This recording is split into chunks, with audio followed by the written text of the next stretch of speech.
겨울 새벽에 찬 공기가 폐끝까지 내려앉던 그날. 저는 아이를 품에 안고 끊어진 신발끈처럼 휘청거리며 대기업 본사 로비로 들어섰습니다. 사람들의 시선은 마치 얼음처럼 차갑게 제 몸을 스쳤습니다. 누구도 말은 하지 않았지만 그 눈빛은 분명했습니다. 그 어려운 면접을 아이를 들쳐안고 온다고? 저는 아무 말도 하지 못했습니다. 말 한마디 하면 바로 울어버릴 것 같았기 때문입니다. 아이의 이마는 이미 부자연스러울 정도로 뜨거웠고 작은 숨은 자꾸 가빠졌습니다. 병원을 먼저 가야 한다는 사실을 누구보다 잘 알았지만 그러면 다음 달 월세를 낼 수 없다는 현실이 저를 붙잡았습니다. 오늘 이 면접 하나에 저와 아이의 삶이 걸려 있었습니다. 여러분 혹시 이런 사연이 마음에 남으신다면 지금 잠시만 멈추고 구독과 좋아요 눌러주세요. 제게 다시 이야기를 할 용기를 주는 힘이 됩니다. 저는 접수대 앞에서 떨리는 손으로 주민증과 이력서를 내밀었습니다. 직원은 제 품에 안긴 아이를 보더니 표정을 정리하지 못한 채 말을 아꼈습니다. 그리고 곧 단호하게 말했습니다. 아이 동반 면접은 규정상 불가입니다. 저는 고개를 숙인 채 한참이나 말문을 잇지 못했습니다. 규정이라는 말 앞에서 저는 늘 작아졌지만 이번만큼은 물러설 수가 없었습니다. 저는 조용히 고개를 들고 말했습니다. 부탁드립니다. 오늘을 놓치면 다음이 없습니다. 아이는 조용히 하겠습니다. 정말 마지막 기회예요. 제 목소리는 떨렸지만 절실함이 전해지길 바랐습니다. 직원은 난처한 표정을 지으며 상급자에게 보고하겠다며 사라졌고 저는 의자에 앉아 아이의 뺨을 손끝으로 식혀보려 했습니다. 아이는 작은 소리로 엄마 목 아파하고 중얼거렸습니다. 그 말이 제 심장을 찔렀습니다. 도대체 내가 어떤 엄마인지 스스로에게 묻고 또 묻고 싶었습니다. 그래도 포기할 수 없다는 마음이 그 죄책감 위에서 힘겹게 버티고 있었습니다. 잠시 뒤 면접실 쪽 문이 열리며 직원들이 줄지어 나왔습니다. 그리고 그 뒤로 조용히 걸어오는 한 남자가 보였습니다. 단정한 검은 코트와 구두가 대리석 바닥과 부딪히며 규칙적이고 깊은 울림을 냈습니다. 주변 직원들이 그를 보자마자 자세를 바로잡았습니다. 누군가 속삭였습니다. 회장님 오신다. 회장? 저는 고개를 들기도 두려워 눈만 겨우 올렸습니다. 그런데 그 남자는 제 앞에서 걸음을 멈췄습니다. 그리고 아주 천천히 고개를 숙여 제 얼굴을 살폈습니다. 저는 순간 숨조차 쉬는 걸 잊을 정도로 얼어붙었습니다. 그 눈빛은 낯설지만 이상하게 오래된 기억의 조각을 건드리는 듯 했습니다.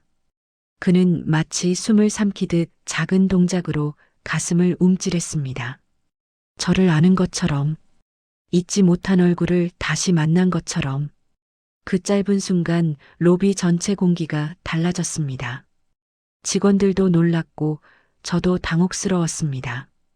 회장은 깊게 숨을 들이마신 뒤 접수 직원에게 단호하게 말했습니다. 저 지원자 명단에 올리세요.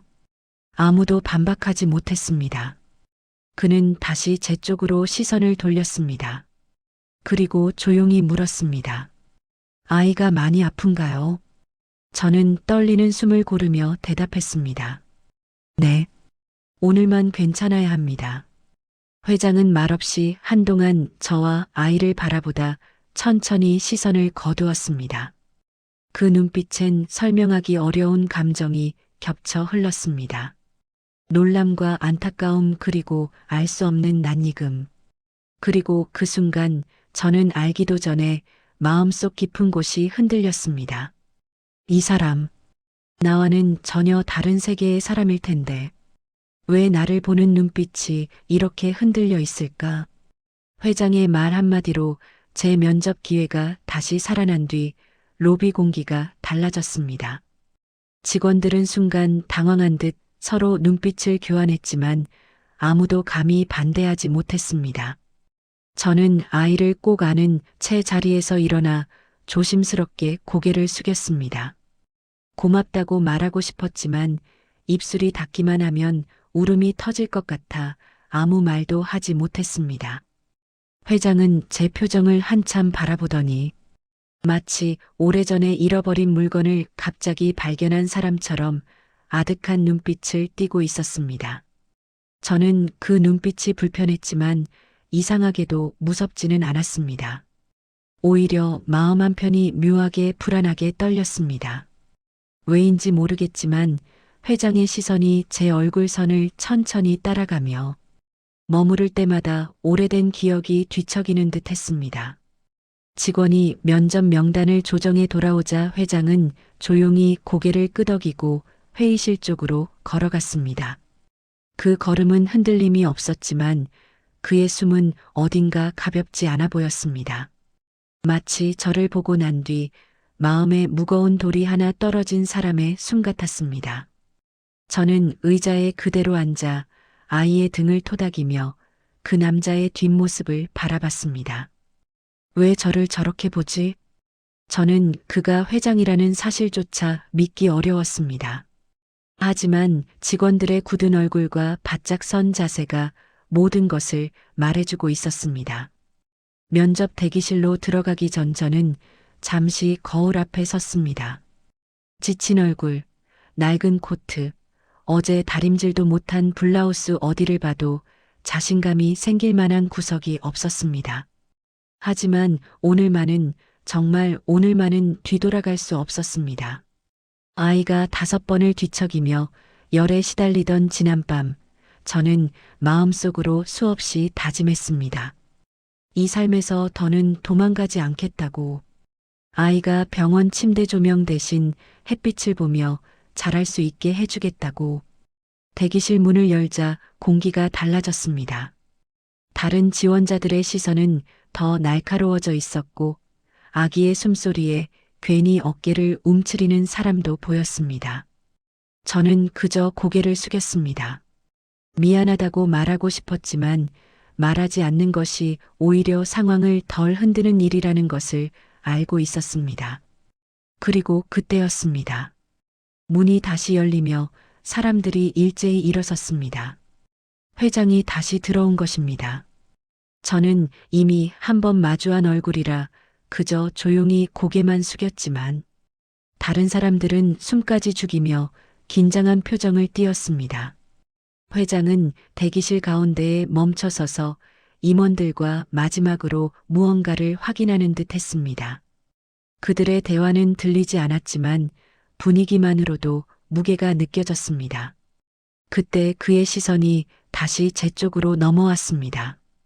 저는 도망치듯 고개를 돌렸습니다. 하지만 마음 한쪽이 자꾸만 불편하게 타올랐습니다. 왜 나를 계속 보는 거지? 왜 저 눈빛은 낯설지 않을까? 문이 열리고 직원이 제 이름을 불렀습니다. 지연 씨 들어오세요. 저는 잠들 듯 기운 빠진 아이를 안고 일어났습니다. 대기실 문을 통과하는 순간 제 안에서 오래 잊고 지낸 두려움이 다시 고개를 들었습니다. 하지만 동시에 희미한 힘도 솟아올랐습니다. 누군가가 어쩌면 나를 기억하고 있는 것 같은 이상한 감정 때문이었습니다. 면접실에 들어서자 둥근 테이블 너머로 임원들이 일제히 저를 바라봤습니다. 그 중심 끝자리엔 회장이 앉아 있었습니다. 아까보다 더 차분한 얼굴, 그러나 눈시울 주변에 아주 미세한 경직이 있었고 그 시선이 제 아이에게 닿을 때마다 조용히 떨렸습니다. 저는 의자에 앉기 전 긴 숨을 들이마셨습니다. 아이의 열은 아직 떨어지지 않았고 손끝은 점점 차가워지고 있었습니다. 하지만 저는 그 작고 가쁜 숨을 품에 안으며 스스로를 다독였습니다. 이 아이를 위해서라면 어떤 시선도 두렵지 않다고. 그리고 어쩌면 이 방에서의 만남이 우리의 삶을 조금은 바꿀지도 모른다고. 회장의 시선은 제게 다시 고정됐고 저는 조용히 눈을 내리깔았습니다. 그 순간 가슴 깊은 곳에서 오래된 기억의 잔향이 아주 희미하게 떠올랐습니다. 비 내리던 어느 여름날, 편의점 불빛 아래서 제가 누군가에게 따뜻한 컵라면을 건네던 장면이 마치 꿈처럼 스치듯이, 하지만 저는 그 장면이 왜 떠오르는지, 그리고 왜 지금 이 순간 그 남자가 그 기억과 겹쳐 보이는지 도무지 이해할 수 없었습니다. 면접실 문이 조용히 닫히자 방 안의 공기는 금세 날카로워졌습니다. 테이블 끝에 앉은 임원들은 제 품에 안긴 아이를 한번 훑어보고는 서로 시선을 피했습니다. 그들의 눈빛 속에는 불편함과 못마땅함, 그리고 조심스러운 거리감이 섞여 있었고, 저는 그 무게를 온몸으로 견뎌야 했습니다. 의자에 앉으라는 안내가 있었지만, 저는 앉는 순간 아이가 흔들려 깰까봐 조심스럽게 몸을 굽혔습니다. 아이는 제 가슴에 얼굴을 묻은 채 작은 숨을 헐떡였고, 저는 그 숨을 감싸듯 품을 더 조여 안았습니다. 누군가는 왜 아픈 아이를 데리고 왔느냐고 묻고 싶어 하는 눈빛을 보냈지만, 실제로 말로 꺼낸 사람은 없었습니다. 대신 다른 방식의 질문이 시작됐습니다. 제 학력과 경력은 짧고 소박했습니다. 갑작스런 사정으로 대학을 다니지 못했고, 단기 일자리와 재봉 부업으로 시간을 이어왔다는 설명을 하자 임원들의 표정은 금세 굳었습니다. 누군가는 메모지에 뭔가를 끄적였고, 누군가는 입술을 굳게 다물었습니다.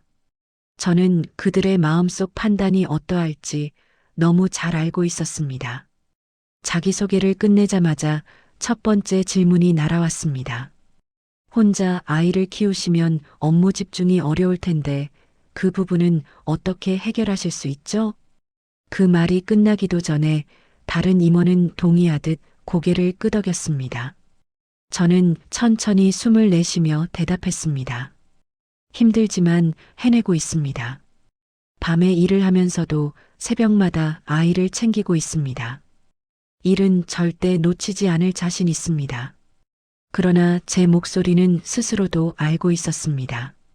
이 절박함이 그들에게는 신뢰가 아니라 위험 요소로 들릴 수 있다는 것을. 두 번째 임원은 제 이력서를 들고 잠시 정리를 하더니 말을 꺼냈습니다. 경력이 짧습니다.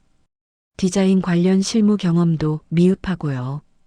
이 부분은 어떻게 보완할 수 있을까요? 저는 가방에서 낡은 스케치북을 꺼냈습니다. 아이를 재우고 새벽마다 그렸던 그림들이었습니다. 형편이 어려워 제대로 된 학원 한 번 다닌 적 없지만 손끝으로 배운 노력과 시간을 담은 조용한 기록들이었죠. 임원들은 페이지를 넘기며 예의상 감탄을 흘렸지만 그 눈빛이 흔들리는 사람은 많지 않았습니다. 그리고 회장의 시선이 있었죠. 조용하고 무표정한 얼굴 뒤에서 어떤 생각을 하고 있는지 알 수 없었지만 그의 눈빛만은 면밀하게 제 손과 종이를 따라 움직이고 있었습니다. 마치 제 안에 무언가를 확인하려는 듯, 잊고 지낸 기억을 하나하나 꺼내보려는 듯한 눈빛이었습니다. 면접이 계속되자 긴장과 피로가 한꺼번에 밀려왔습니다. 아이의 체온은 점점 더 뜨거워졌고 품속에서 작게 끓는 듯한 숨이 들렸습니다. 저는 손끝이 저릿해지고 시야가 일시적으로 흔들리는 느낌을 받았습니다. 그래도 아이를 흔들지 않으려 애써 자세를 유지했습니다. 아이의 열이 심상치 않다는 것을 직감하면서도 저는 자리에서 일어날 수가 없었습니다. 오늘을 놓치면 돌아갈 곳도 기댈 길도 없다는 절박함이 목을 조여왔기 때문입니다. 그러나 임원들의 표정은 점점 더 닫혀갔습니다. 조용히 속삭이는 소리가 들렸습니다. 업무에 부담이 크겠는데, 리스크가 너무 크다. 그 작은 대화는 마치 의도적이지 않은 칼날처럼 제 마음을 베었습니다. 그 순간이었습니다. 회장이 조용히 입을 열었습니다. 지금까지 단 한마디도 하지 않던 사람이었습니다. 업무 능력은 경력만으로 판단할 수 없습니다. 개인 사정은 인사 이후 조정 가능하죠. 그의 목소리는 놀라울 만큼 담담했지만 어딘가 따뜻한 결을 품고 있었습니다. 임원들은 잠시 말을 잃었습니다. 회장의 말 한마디가 판을 흔들어 버렸기 때문입니다. 하지만 바로 이어진 현실의 압박은 더 무거웠습니다. 한 임원이 조심스럽지만 단단한 목소리로 말했습니다. 회장님 말씀은 알겠습니다만 회사 규정과 운영 리스크도 고려해야 합니다. 다른 임원들도 고개를 끄덕였습니다. 회장도 그 말에 맞서진 않았습니다. 오히려 눈을 감고 짧게 숨을 고르는 모습이 보였습니다. 그때 아이가 작게 몸을 뒤틀며 기침을 했습니다. 마치 작은 몸속이 타들어가는 듯한 기침이었습니다. 저는 놀라 아이의 등을 쓸어내리며 귓가에 입을 대고 조용히 달랬습니다. 아이의 숨은 점점 더 뜨거워지고 있었고 저는 순간적으로 공포가 목을 죄는 느낌을 받았습니다. 하지만 그때까지도 저는 자리를 떠날 수 없었습니다. 면접이 아직 끝나지 않았으니까요. 이 기회를 놓치면 내일의 식비조차 위험할 수 있었습니다. 면접실의 공기는 값비싼 공족이 소음만 가늘게 울렸습니다. 그 속에서 저는 한 아이의 어머니로서 그리고 한 사람의 마지막 희망을 버티려는 작은 인간으로서 마지막 남은 숨을 조용히 이어가고 있었습니다. 면접이 거의 끝나가던 순간이었습니다. 마지막 질문을 들으며 고개를 숙인 채 대답할 내용을 정리하고 있었는데 품에 안긴 아이의 호흡이 갑자기 불규칙하게 흔들렸습니다. 작은 가슴이 빠르게 들썩이며 뜨거운 열기가 손바닥으로 전해졌습니다. 저는 직감적으로 아이의 상태가 급격히 나빠지고 있다는 것을 알았습니다. 그러나 면접실 전체가 조용한 탓에 숨도 크게 쉴 수 없었습니다. 임원 한 명이 마지막 질문을 던지려는 찰나 아이가 제 품에서 미세한 떨림을 보이더니 고개가 툭 앞으로 떨어졌습니다. 작은 숨이 휘청거리며 끊기듯 이어졌고 저는 순간적으로 손끝이 얼어붙는 느낌을 받았습니다. 심장이 한번 크게 뛰고는 그대로 굳어버린 듯 했습니다. 너무나 깊은 공포가 목구멍으로 차올랐습니다. 저는 숨을 고르며 아이의 등을 세게 두드릴까 고민했지만 그러면 아이가 더 놀랄까 싶어 손을 떨며 가만히 붙잡았습니다. 아이야 괜찮아 조금만. 속삭이는 제 목소리는 이미 떨리고 있었습니다. 임원들은 하나둘씩 저를 바라보기 시작했습니다. 그러나 누구도 움직이지 않았습니다. 업무 환경에 문제가 된다는 생각이 얼굴에 그대로 드러난 사람도 있었습니다. 어떤 이는 미안한 얼굴을 잠시 비추었지만 그뿐이었습니다. 회의실 공기의 차가움이 그대로 제 가슴으로 스며들었습니다. 그때였습니다. 책상 끝에 앉아있던 회장이 갑자기 자리에서 일어섰습니다. 의자가 바닥을 밀며 나는 소리가 묘하게 크게 들렸습니다. 그는 한순간도 망설이지 않고 제 앞으로 다가왔습니다. 걸음은 빠르지 않았지만 확고했고 그의 눈빛은 이미 결정을 끝낸 사람의 눈빛이었습니다. 그리고 아주 조용하고 낮은 목소리로 말했습니다. 아이가 위험합니다. 지금 당장 내려갑시다. 순간 회의실이 얼어붙었습니다. 저는 그 말 하나에 심장이 터져 나올 것처럼 떨렸습니다. 입술을 때려 했지만 목이 막혀 아무 소리도 나오지 않았습니다. 그저 두 눈만 크게 뜬 채 얼어붙어 있었습니다. 회장은 제 품에서 아이를 조심스럽게 받아들였습니다. 그 순간 저는 마치 경계하던 무언가가 무너지는 느낌을 받았습니다. 아이가 안긴 회장의 팔은 놀라울 만큼 안정적이었고 그의 시선은 아이의 얼굴을 향해 집중돼 있었습니다. 그 집중 속에는 두려움과 긴박함 그리고 설명하기 어려운 따뜻함이 함께 섞여 있었습니다. 그는 손목에 사원증을 스쳐 보이며 직원들에게 단호하게 말했습니다. 지금부터 제 지시도 기록하세요. 병원으로 바로 이동합니다. 회사 직영 응급실로. 그 한마디에 임원들과 직원들의 표정이 놀라움으로 변했습니다. 누군가는 자리에서 일어서며 따라붙었고 누군가는 당황한 채 동선을 정리하기 시작했습니다. 저는 회장의 뒤를 따라가며 거의 울음을 삼키듯 말했습니다. 제 아들 괜찮을까요? 죄송합니다. 죄송해요. 말을 할 때마다 목이 타들어가는 것처럼 아팠습니다. 그는 고개를 돌려 잠깐 저를 보았습니다. 그 눈빛은 단정했고 흔들림 없는 믿음이 깃들어 있었지만 그 깊은 곳에선 설명할 수 없는 감정이 끓어오르고 있었습니다. 그것은 단순한 동정이나 임원의 책임이 아니라 마치 오래전부터 이어져 온 인연을 붙잡는 듯한 묵직한 감정이었습니다. 엘리베이터 문이 닫히자 회장은 아이의 이마에 손을 얹어 체온을 확인했습니다. 그 손끝이 떨리는 듯 했지만 얼굴은 침착했습니다. 아이의 작은 손이 축 늘어진 모습을 보자 그의 눈시울이 아주 미세하게 떨렸습니다. 저는 그 떨림을 보고서야 조금 숨을 쉬었습니다. 내 아이를 내 아이처럼 들여다보는 누군가의 진심이 느껴졌기 때문입니다. 엘리베이터가 내려가는 동안 회장은 한 번도 아이에게서 시선을 떼지 않았습니다. 그리고 아주 작은 목소리로 제가 들을 수 있을까 말까 한 목소리로 그는 중얼거렸습니다. 괜찮아질 거다. 꼭 그 말은 저에게도 했지만 마치 자신에게도 다짐하듯 들렸습니다. 지금 우리는 면접과 규정과 회사의 경계를 넘어 단지 한 아이의 생명을 붙잡기 위한 어떤 벼랑 끝 순간을 함께 지나고 있었습니다. 응급실 문 앞에서 기다리는 시간은 유난히 길었습니다.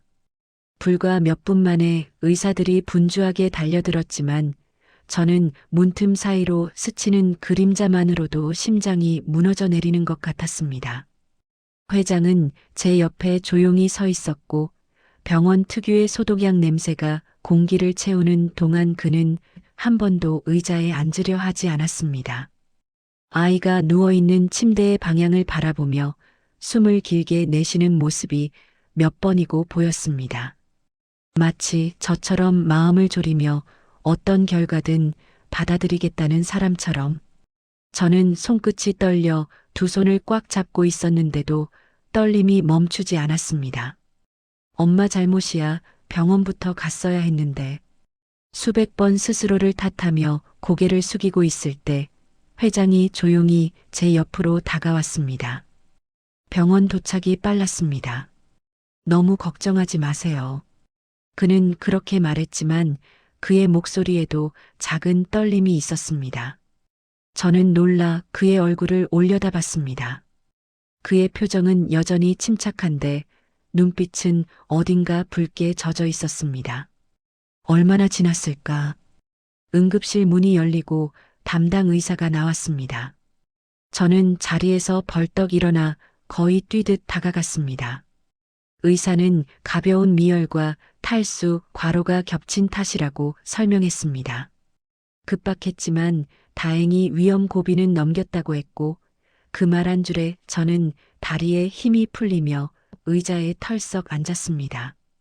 숨이 길게 빠져나가며 눈물이 흐르기 시작했습니다.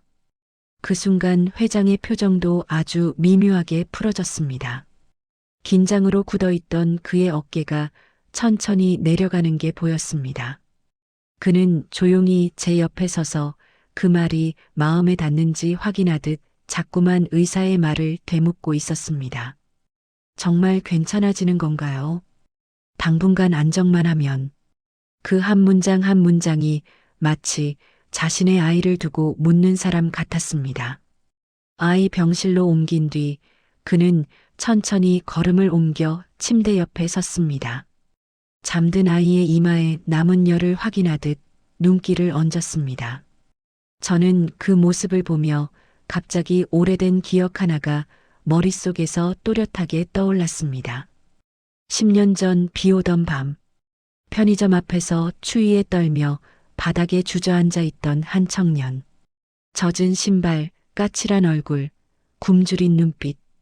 저는 그에게 뜨거운 컵라면 하나를 건넸습니다. 말없이 건네놓고 저는 계산대로 돌아가 버렸습니다. 그날 저는 그저 살아볼 힘이 조금이라도 들면 좋겠다는 마음뿐이었습니다. 그 청년이 이 사람이라는 사실을 바로 그 순간 마음속으로 확신했습니다. 이준 회장은 창가에 서 있다가 제 시선을 느꼈는지 조용히 고개를 돌렸습니다.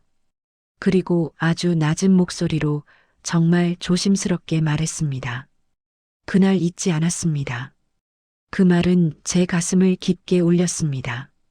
그가 왜 저를 보고 숨을 삼키듯 했는지, 왜 면접장에서도 제 표정과 아이의 상태를 누구보다 먼저 살폈는지, 모든 조각이 한순간에 자리를 찾아 들어가는 느낌이었습니다. 한참 뒤 그는 직원들에게 지시를 내렸습니다.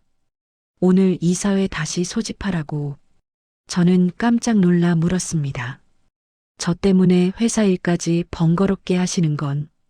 그는 고개를 저었습니다. 당신 때문이 아닙니다. 회사가 놓치지 말아야 할 사람이라서 그래요. 그 말은 결코 가벼운 칭찬이 아니었습니다. 그가 마음속에서 얼마나 오래 걸쳐 내려놓은 결론인지 그 눈빛만으로도 느껴졌습니다. 그날 오후 늦게 회사는 긴급 회의를 열었고 그는 단호하고 조용한 목소리로 선언했습니다. 지연 씨를 정식 비서로 채용하겠습니다. 단기 계약도 아닙니다. 정규직입니다. 임원들은 놀랐고 몇몇은 반대했지만 그는 흔들리지 않았습니다. 가정을 지키기 위해 버티는 사람이야말로 회사와 고객을 지킬 수 있습니다. 그 말은 단순한 인사 판단이 아니라 한 사람의 삶을 지키겠다는 선언처럼 들렸습니다. 저는 회의실 밖에서 그 말을 들으며 숨을 참고 천천히 벽에 기대 앉았습니다. 아이가 아픈 순간조차 흔들리지 않고 나를 지켜준 사람의 진심이 서서히 마음 깊은 곳으로 스며드는 것 같았습니다. 며칠 뒤 아이의 열은 완전히 내려 평온하게 잠들기 시작했습니다. 퇴원 수속을 마치고 병원 옥상으로 올라왔습니다. 저녁 바람이 차가웠지만 도시의 불빛은 유난히 따뜻해 보였습니다. 그도 조용히 저희 옆에 서 있었습니다. 아이는 제 손을 잡고 빛을 바라보며 말했습니다. 엄마 예쁘다. 저는 그 작은 목소리를 들으며 참 오래 버텼구나 하고 마음속으로 아이를 꼭 안았습니다. 그리고 생각했습니다. 오늘처럼 누군가와 함께 서 있는 시간이 이렇게나 따뜻할 수 있다는 걸 왜 이제야 알았을까? 회장은 옆에서 잔잔하게 말했습니다. 다시 시작해 봅시다. 1도 3도 천천히. 저는 그 말에 고개를 끄덕였습니다. 낡은 하루가 지나가고 새로운 하루가 아주 천천히 우리에게 다가오고 있었습니다. 이렇게 오늘 제 이야기를 끝까지 들어주셔서 진심으로 고맙습니다. 살다 보면 누구나 벼랑 끝 같은 날이 찾아오지만 그 순간에 손을 잡아주는 단 한 사람이 우리 삶을 바꾸기도 하더군요. 저와 아이도 그랬습니다. 춥고 막막하던 하루 속에서 뜻밖의 손길 하나가 우리를 다시 살게 했습니다. 여러분의 매일에도 그런 따뜻한 인연이 꼭 함께하길 마음 깊이 바랍니다. 혹시 이 이야기가 조금이라도 마음을 움직였다면 구독과 좋아요 눌러주시고 댓글로 여러분의 생각이나 소중한 기억도 나눠주세요. 여러분의 한마디가 저에게는 큰 힘이 됩니다. 항상 건강하시고 오늘 밤도 따뜻하게 보내시길 바랍니다. 고맙습니다.